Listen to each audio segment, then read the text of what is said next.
Shalom and welcome to the Ministry of Yeshua. We're so glad that you're here. Today we're diving into this week's portion, which is Vayeshev. We'll explore its wisdom, its beauty, and how it speaks to our lives right now. Together, let's look at the passages from Genesis 37:1 through 40:23, which will connect us to Amos 2:6 through 3:8, as well as Matthew 1:18 through 25.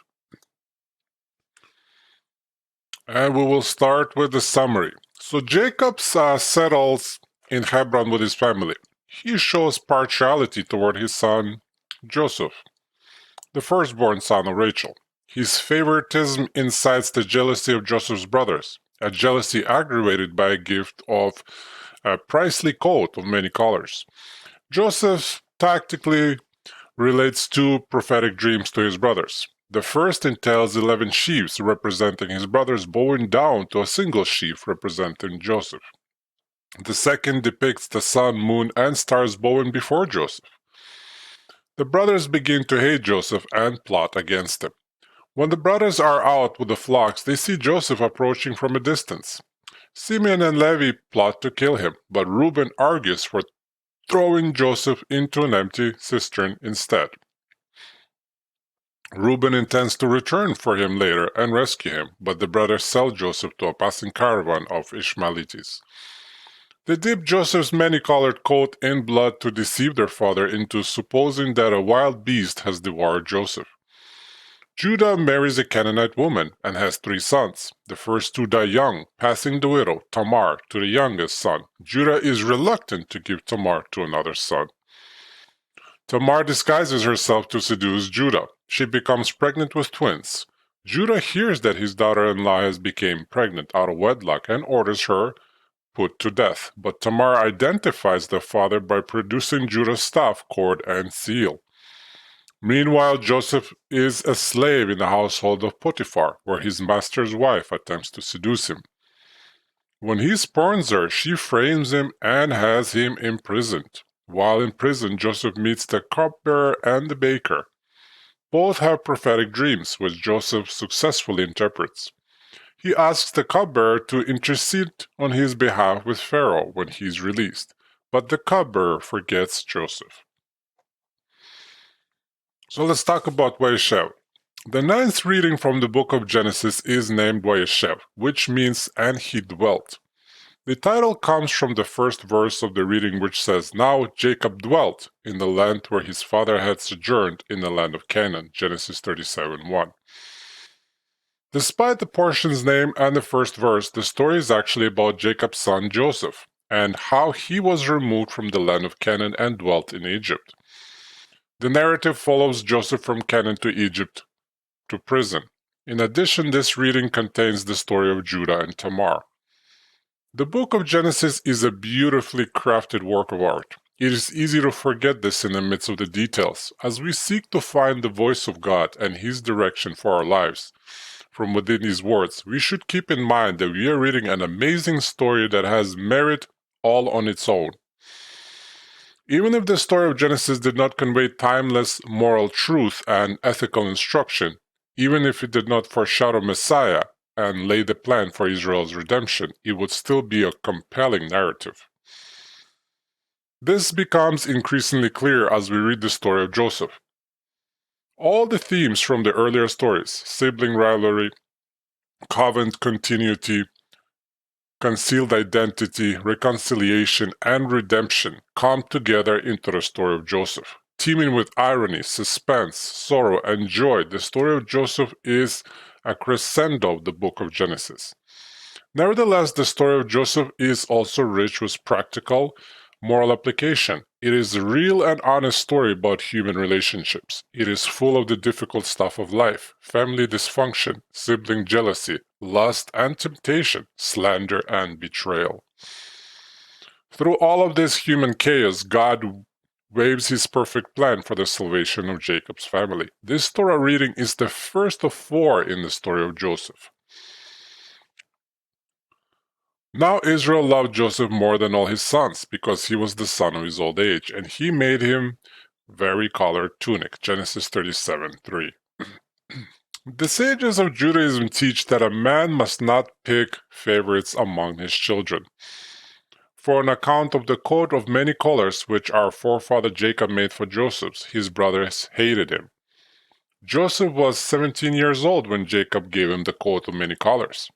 It was a tunic made with expensive dyes. Some scholars speculate that such a coat might have been a sign of royalty. By bestowing a princely garment upon him, Jacob made it clear to his other sons that Joseph was the favorite and the heir apparent. The brothers' hatred. They hated him and could not speak to him on friendly terms. Genesis 37:4. Jacob fated Joseph for a life of difficulty by showing him special treatment above his brothers. Joseph had to endure the stigma of being his father's favorite son. To make matters worse, like many teenagers, he lacked discretion. He won his brothers' disdain by bringing their father evil reports about them. Nobody likes a tattletale. Worse, when Joseph had dreams that depicted his brothers bowing before him, he did not hesitate to share the contents of the dreams with his family. All of this combined to create deep resentment between Joseph and his 10 older siblings.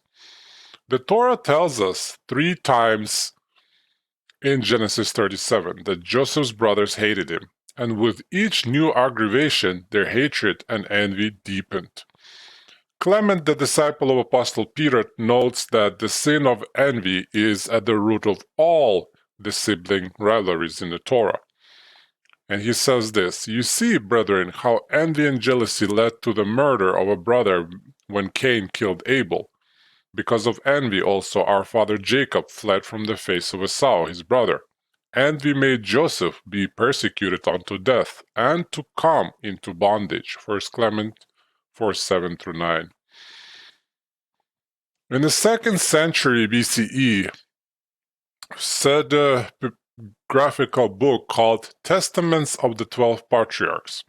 Joseph's brother God is portrayed on his deathbed, confessing to his sons how he hated Joseph. It is not a real account. It is a fictional imagining of what God might have told his sons about Joseph's incident years later.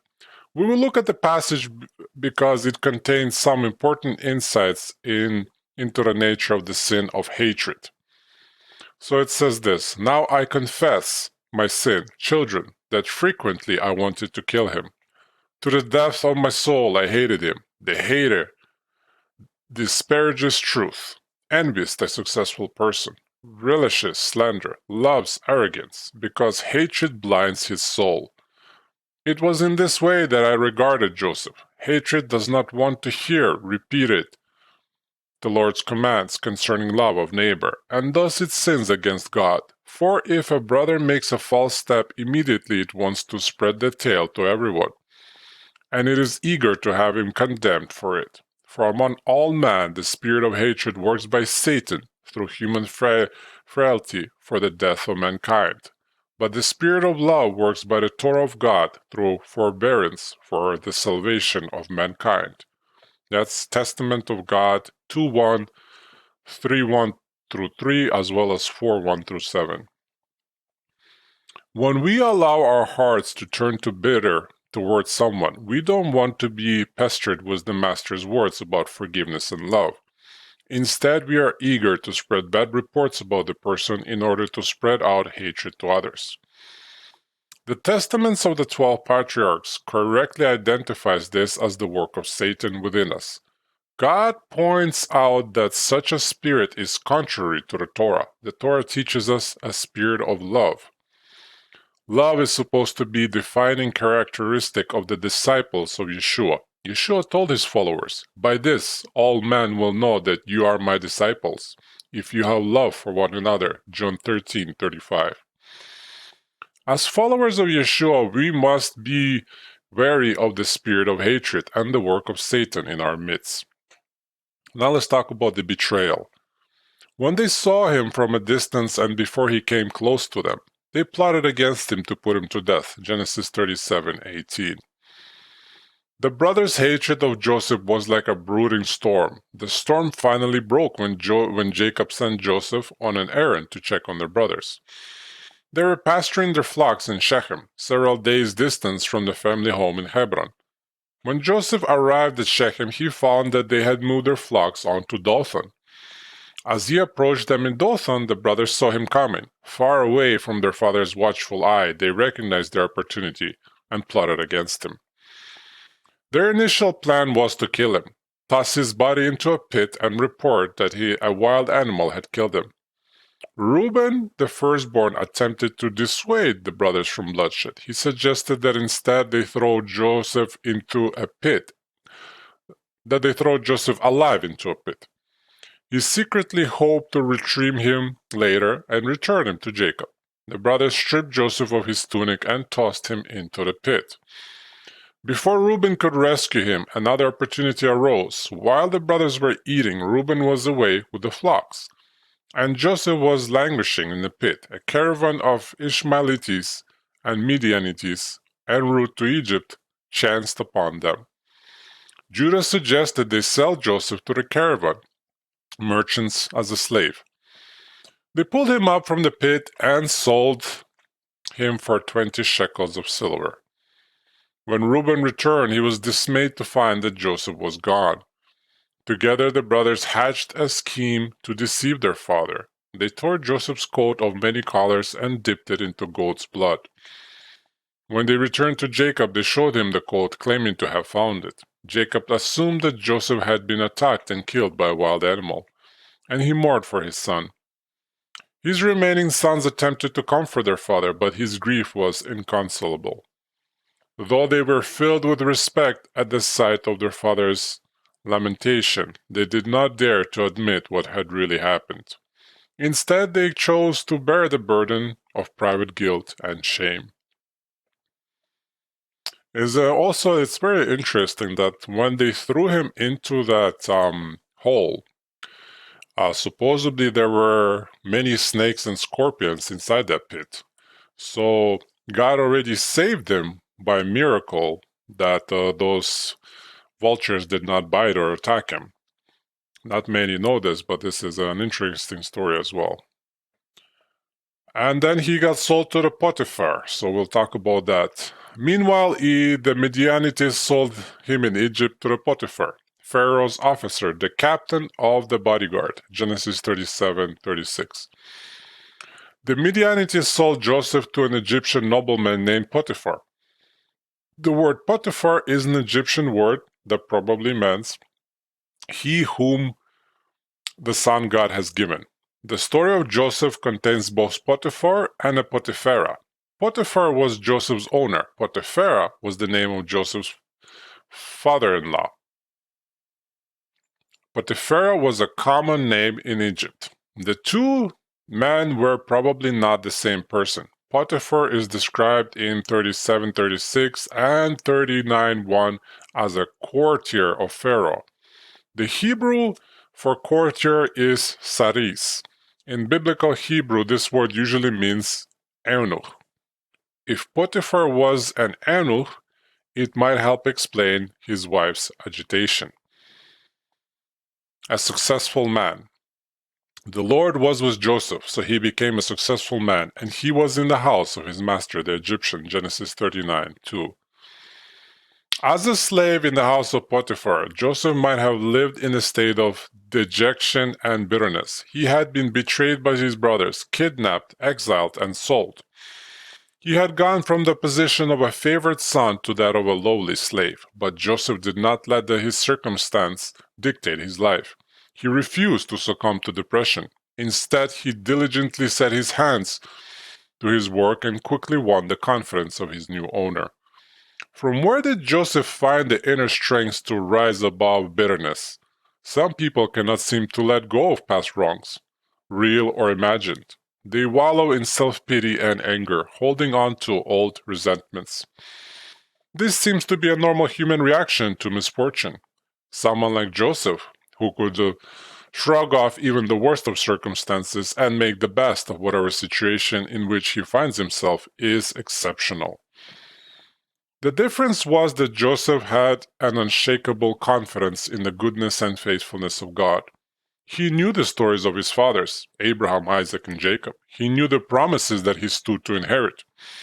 He did not suppose that God had forgotten or abandoned him. Instead, he humbly submitted himself to God's higher, mysterious purpose. Many of us struggle with an artificial sense of entitlement. We assume that we have the right to be happy. We assume that we deserve the good and comfortable circumstances of life. Why? What makes us think we have the right to happiness or that we deserve anything? When things go amiss, we react with shock, bitterness, and anger, as if our rights have been violated. This can be compared to a situation in which a benevolent and anonymous millionaire decided to send $1,000 cash every week to a certain person. The recipient never knew where the money was coming from or why. Of course, he was grateful for the influx of cash, but week after week, months after months, year after year, he began to expect that cash, that it would just be coming in the mail next week. He made investments, purchases, and life choices based on the regular $1,000 installments. One day, the cash suddenly stopped.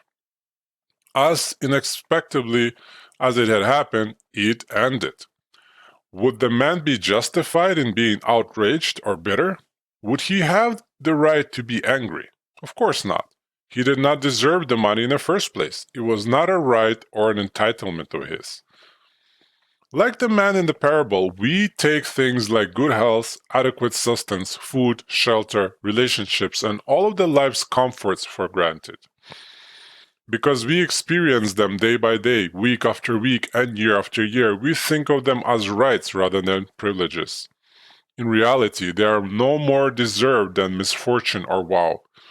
We have no right to be bitter when life circumstances turn up unpleasant.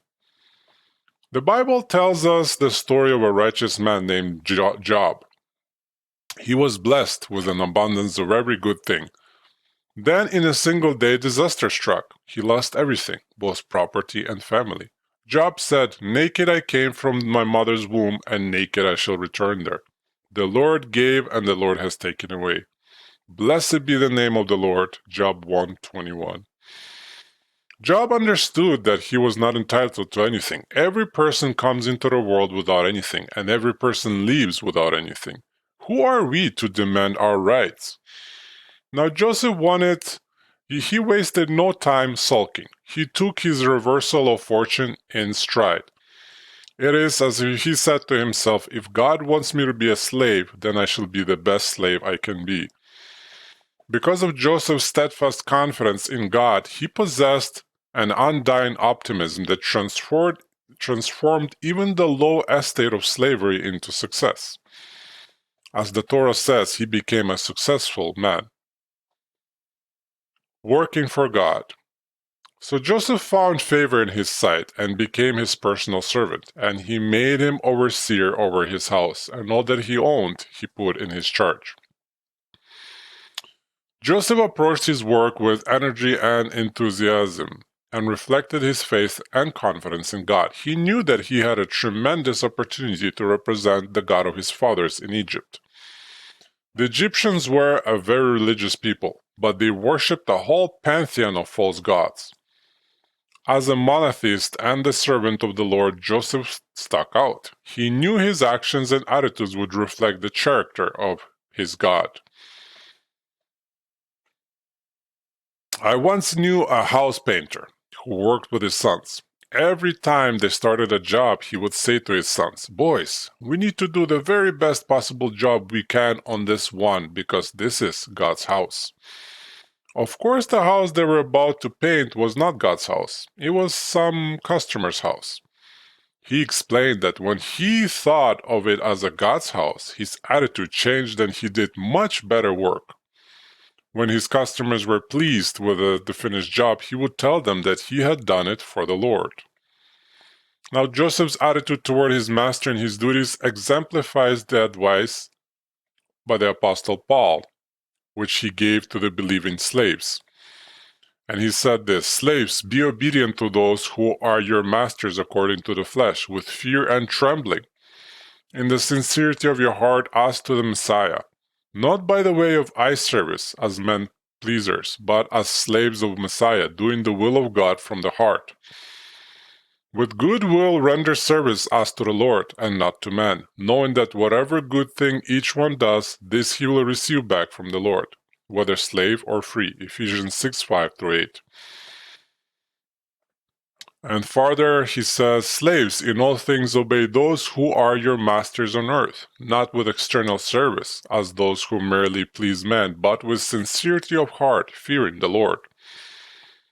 Whatever you do, do your work heartily, as for the Lord rather than for man, knowing that from the Lord you will receive the reward of the inheritance. It is the Lord Messiah whom you serve.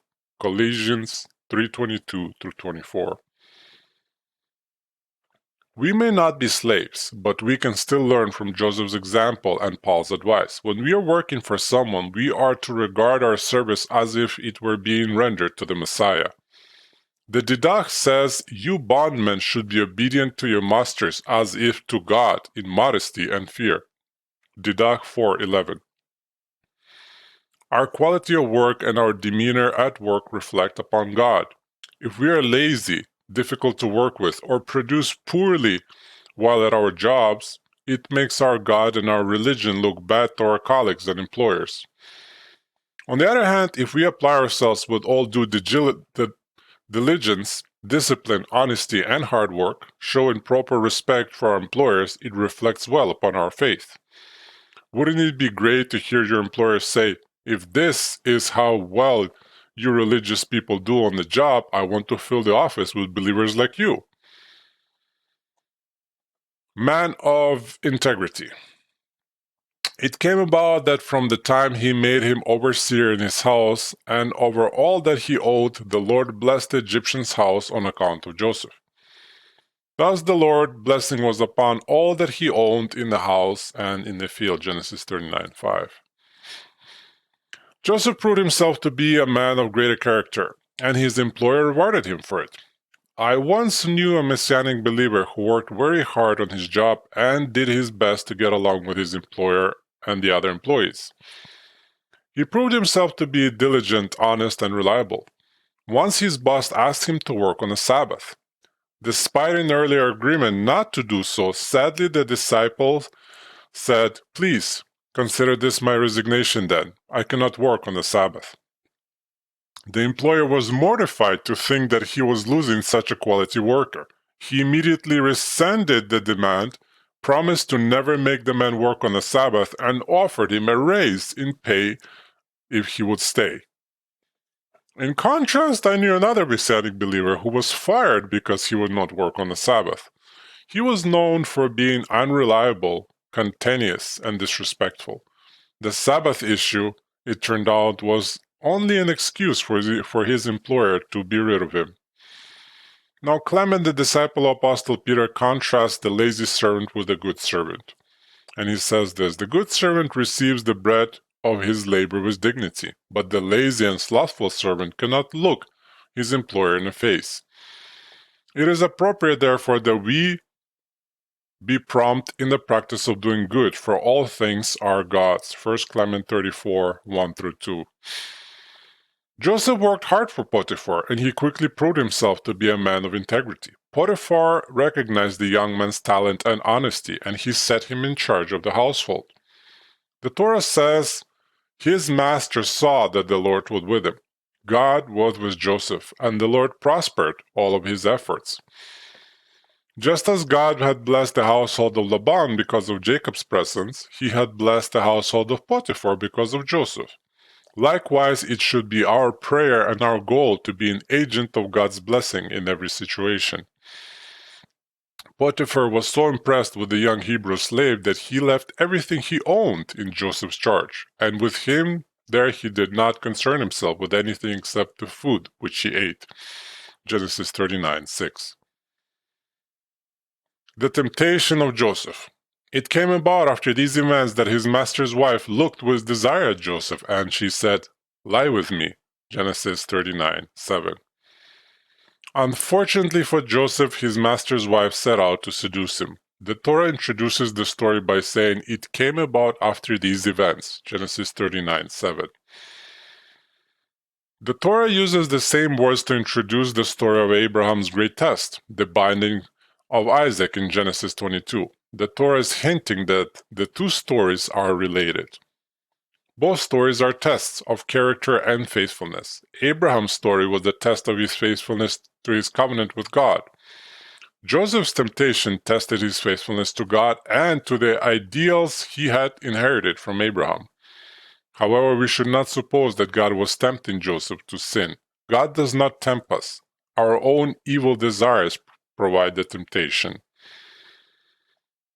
Let no one say when he is tempted, I am being tempted by God. For God cannot be tempted by evil, and he himself does not tempt anyone.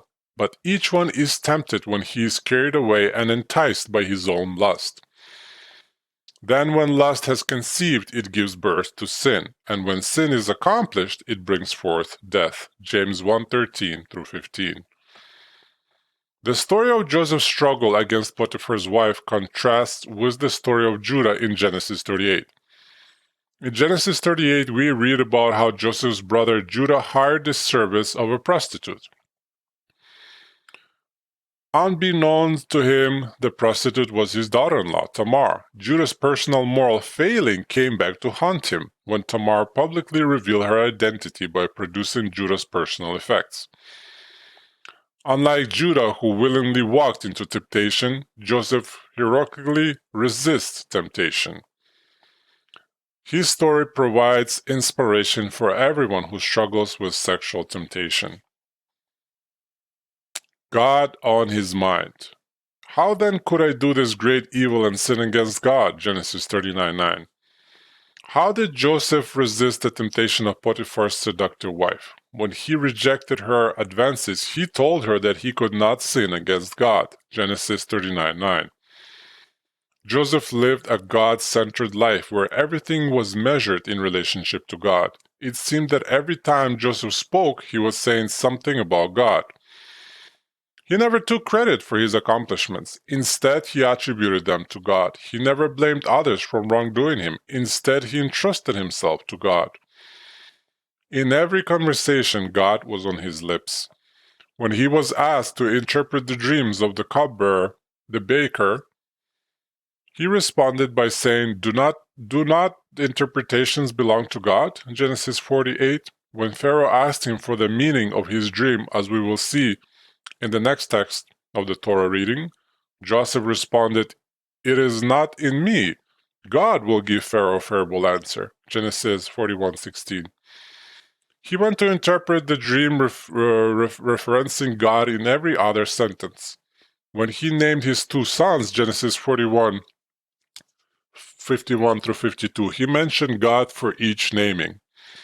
When he introduced his sons to his father Jacob, he said, They are my sons whom God has given me here. Genesis 48:9. Even while he was concealing his identity from his brothers, he told them, I fear God. Genesis 42:18. When he saw his brother Benjamin, he said, My God be gracious to you. May God be gracious to you, my son. Genesis 43:29.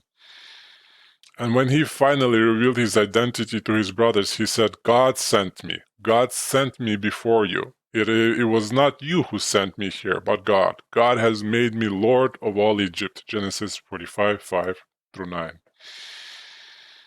God was always on his lips, but Joseph was never a glib in his mention of God. He did not use God's name as a punctuation mark or toss it about in a meaningless religious banner. He sincerely placed God at the center of his world, and as a result, his conversation was always seasoned with a God-centered perspective. More than this, by keeping God at the center of his world, Joseph found the moral backbone to refuse sexual temptation. Day after day, as she spoke to Joseph day after day, he did not listen to her, to lie beside her, or to be with her. Genesis 39:10. Sexual temptation is very persistent, especially for men. It seems to be the most common obstacle to living a life of godliness. Perhaps the average man does not need to worry about being harried by sexually deviant Egyptian women, but men are daily assaulted by all manner of temptation. Yeshua warns that even looking on a woman with lust is an adultery of the heart. The worst thing about sexual temptation is its pernicious nature. Though a person may conquer it one day, it returns the next day for another round. So too Potiphar's wife attempted to seduce Joseph day after day.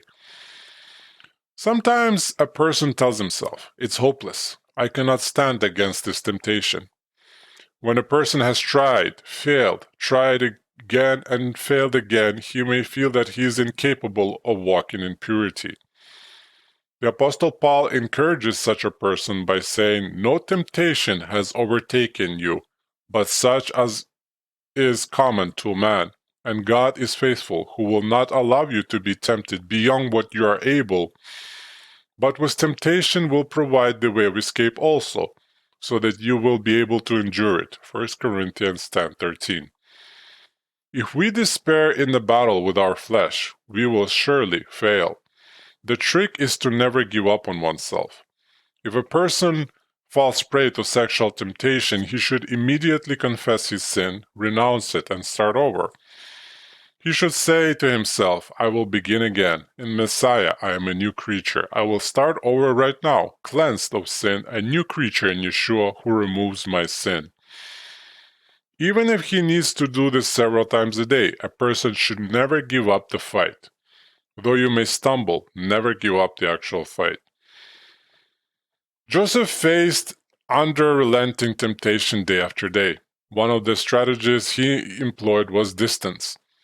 Not only did he refuse to lie with Potiphar's wife, he refused to even be with her. Sometimes when a person has prevailed over temptation, he tells himself, "I can withstand it. I don't need to worry about it anymore." Then he allows himself to be in situations where sin is possible. It might be spending time with a particular person, being isolated with a member of the opposite sex, going to a movie store or entertainment center where pornography is peddled, or having access to internet websites. The Apostle Paul warns us, "Therefore let him who thinks he stands take heed that he does not fall." 1 Corinthians 10:12. A person who struggles with sexual temptation should take whatever precautions are necessary to ensure that he will not fall victim. The goal of every person should be to preserve against sexual temptation. Blessed is a man who perseveres under trial, for once he has been approved, he will receive the crown of life which the Lord has promised to those who love him. James 1:12. Flee from the temptation.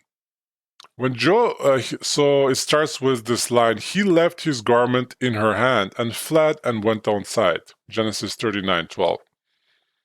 Now, when Joseph found himself alone in the house with Potiphar's wife, he tried to leap out of the house, but she caught his garment, and it slipped from his body. He did not even bother attempting to retrieve it. Instead, he fled from her presence.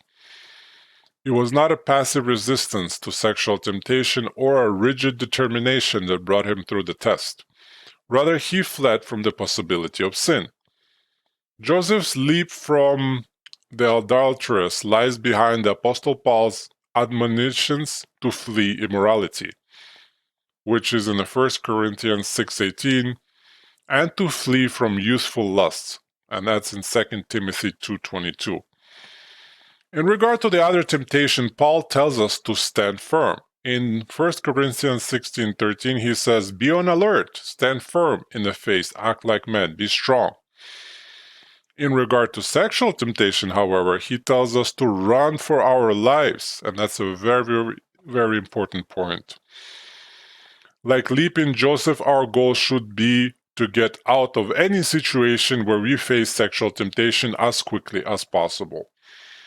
The Apostle Paul takes us a hard stand against indulging in any form of sexual immorality. He says this, "Let us behave properly, not in sexual promiscuity and sensuality, but put on the Lord Yeshua the Messiah, and make no provision for flesh in regard to its lust." Romans 13:13-14. What does it mean to make provision for flesh in regard to its lust?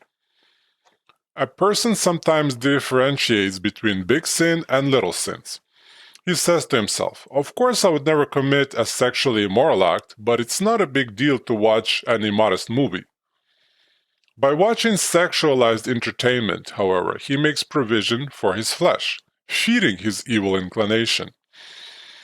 The Apostle Paul says this is the will of God, your sanctification, that is, that you abstain from sexual immorality, that each of you know how to possess his own vessel in sanctification and honor, not in lustful passion, like the Gentiles who do not know God. 1 Thessalonians 4:3-5. What does it mean to possess his own vessel in sanctification and honor?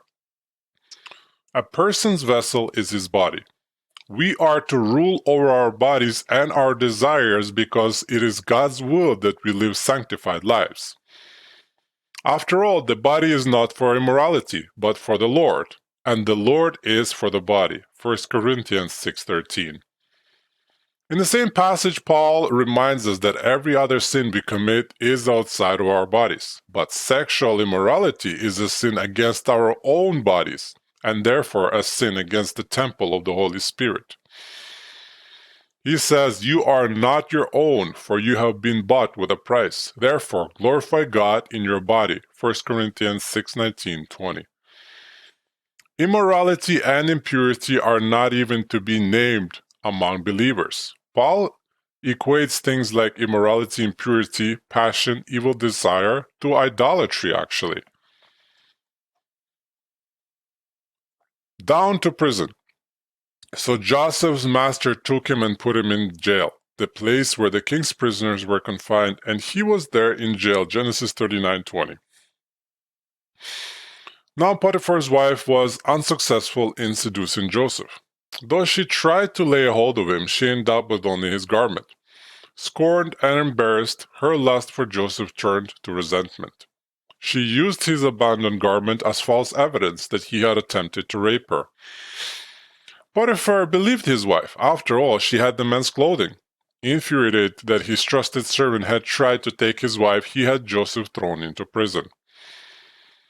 Ancient Egyptian literature contains a remarkably similar story. It is called the story of the two brothers.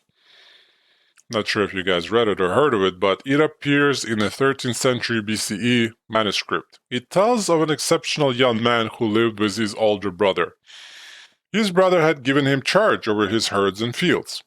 One day his brother's wife propositions him. The young man refuses her advances. Afraid that he will report the matter to her husband, she accuses him of attempting to rape her.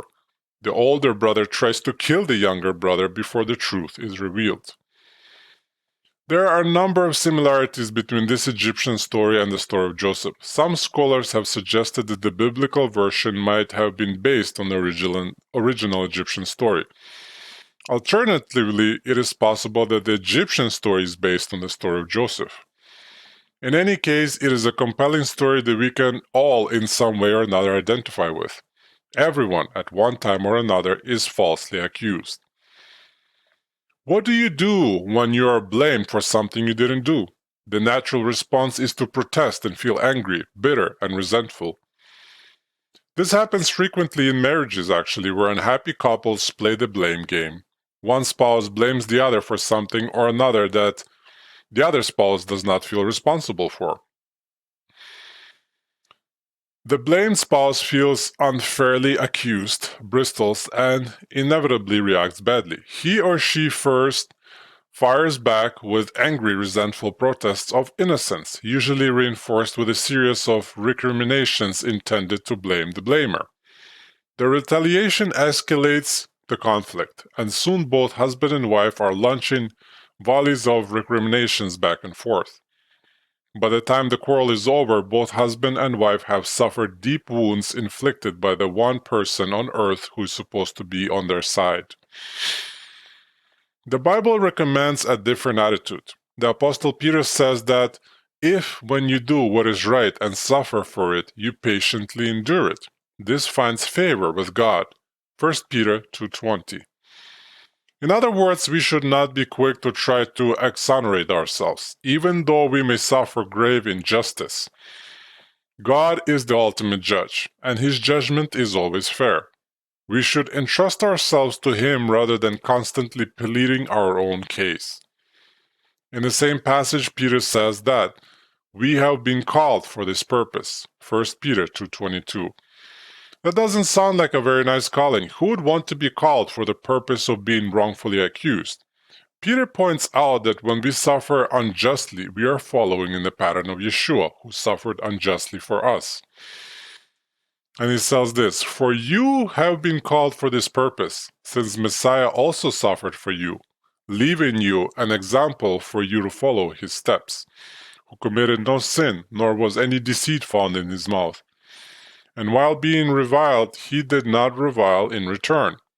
While suffering, he uttered no threats, but kept entrusting himself to him who judges righteously." 1 Peter 2:21-23, and that's quoting Isaiah 53:9. I tell husbands and wives not to worry about their spouses' baseless accusations, but instead to bear them with the same patience that Messiah bears our folly. Rather than fighting back and trying to clear your name of the charges, turn the other cheek and trust God. He knows and sees the truth, and ultimately, he is the one before whom you must give an account. When one spouse resolves to quit retaliating and defending his or her honor, the fighting ceases, and so does the blame game. Now Joseph took his imprisonment in the same stride that he had taken his enslavement. He applied to himself to diligently, while in prison, to be the best prisoner possible. The Lord was with Joseph. The jailer noticed him and placed him in charge of the prison. The chief jailer did not supervise anything under Joseph's charge because the Lord was with him, and whatever he did, the Lord made to prosper. Genesis 39:23. How are you? When Joseph came to them in the morning and observed them, behold, they were dejected. Genesis 46. People greet one another by asking, "How are you?" For the most part, we don't expect a genuine, in-depth response to the question. Unburdening your soul on an unwary person who was simply making pleasantries is impolite. Once, as Joseph was making his daily rounds among the prisoners, he noticed that two of the inmates, Pharaoh's cupbearer and baker, looked particularly dejected. He stopped and asked them, in all sincerity, "Why are your faces so sad today?" Genesis 47. More than just a simple "how are you," Joseph was genuinely concerned about their welfare. Had I been in Joseph's place, I would probably have just passed them by without inquiring about the matter. None of my business, is it? I might have remarked to myself as I went about my duties. Joseph, however, had a real empathy for other human beings. He made their well-being his business by reaching out with sincere inquiry. If we hope to reach the other people with the message of the gospel and the love of God, we need to demonstrate both by showing real concern and compassion for others, even in our casual encounters. The two men told Joseph about the strange dreams they had dreamt the night before. The men were dejected because no one in the prison could interpret their dreams for them. Interpreter of the dreams. Then they said to him, "We have had a dream, and there is no one to interpret." Genesis 48. Not all dreams need interpretation, but occasionally God communicates to someone by means of a dream. In such situation, the dream often needs to be explained. Joseph was adept in interpreting the dream because he himself was accustomed to receiving the prophetic dreams. While still living with his family, he had received prophetic dreams where he foresaw his brothers bowing before him. His brothers contemptuously referred to him as the master of the dreams.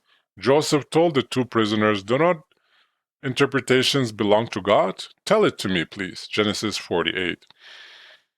The men related their dreams to Joseph, and the cupbearer had dreamt of a wine with 3 branches and a ripe cluster of grapes that he squeezed into Pharaoh's cup.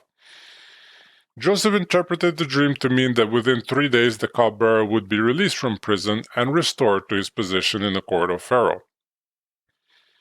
Joseph asked the cupbearer to mention his case before Pharaoh after being released. Now the baker had another dream.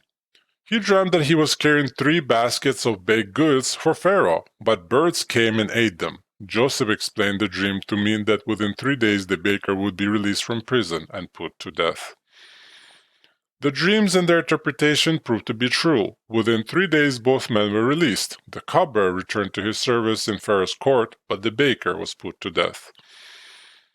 The cupbearer, however, forgot about Joseph and did not mention him before Pharaoh. Nevertheless, Joseph had acquired a reputation as interpreter of the dreams. And that's about it for today. Thank you so much for watching. If this message blessed you, please like the video and subscribe. It helps a lot with the message to reach more people who need encouragement and truth. And feel free to follow our Instagram, linked in the comments, for daily inspiration. May God bless you and keep you. May He shine His light on you and be gracious to you. May He turn towards you and grant you peace. Grace and shalom to you all.